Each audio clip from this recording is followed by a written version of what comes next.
현대자동차가 오는 2025년까지 61조 원을 투자하겠다고 밝혔습니다. 단순 제조업이 아니라 지능형 모빌리티 서비스 제공업체로 전환을 선언했습니다.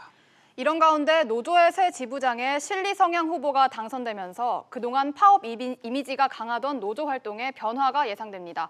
현대자동차 그룹 변화, 윤지혜 기자와 짚어보겠습니다. 윤 기자, 네. 현대차의 미래 사업에 대한 청사진 핵심 설명해 주시죠. 네, 지능형 모빌리티 제품 생산과 서비스 업체로 전환을 시도하겠다는 게 골자입니다. 투자자를 상대로 최고 경영자 인베스터 데이가 어제 열렸는데요. 직접 들어보시겠습니다. 서비스의 결합을 통한 종합 모빌리티 솔루션을 제공하는 스마트 모빌리티 솔루션 프로바이더를 우리가 2025년 전략적 지향점으로 설정했습니다. 이번에 발표한 투자 계획대로라면 현대차는 해마다 10조 원씩을 투자하게 되는데요.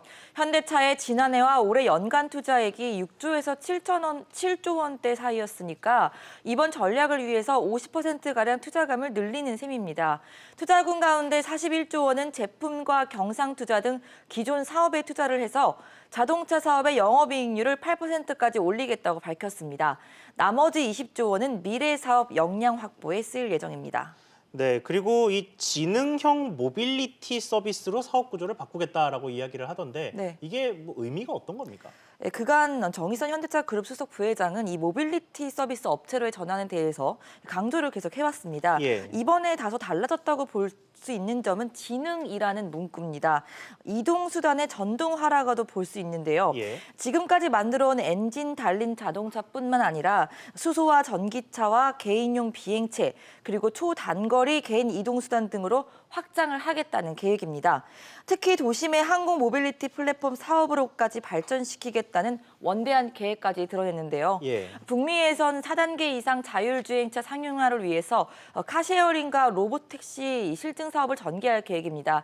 또 아시아와 태평양, 동남아 등에서는 현지 모빌리티 서비스 회사와의 제휴를 통해서 시장 진입을 추진하겠다는 계획입니다.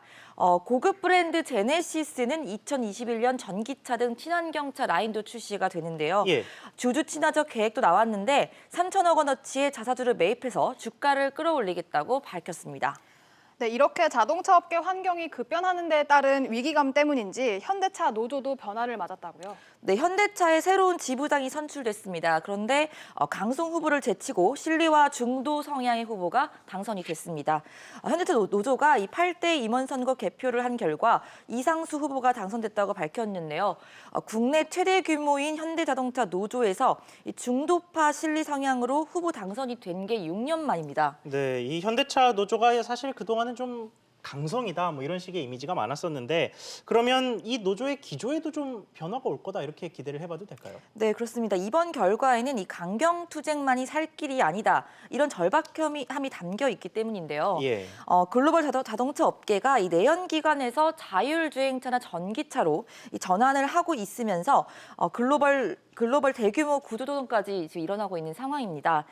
때문에 변화에 부응하지 못할 경우 내연기관 기반 생산 인력이 다수인 현대차 노조원이 일자리를 잃을 수 있다는 우려가 지속적으로 제기되고 있었습니다. 네, 이렇게 기업들의 변신과 새로운 사업들을 지원하려면 제도적인 뒷받침이 필수적인데요. 네. 데이터 3법 중 유일하게 상임위원회를 통과하지 못했던 정보통신망법 개정안이 국회를 통과했죠.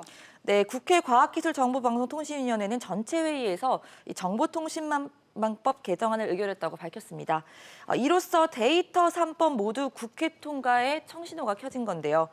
정보통신망법 개정안은 개인정보에 대한 관리를 기존 방송통신위원회에서 개인정보보호위원회로 이관하는 게 골자입니다.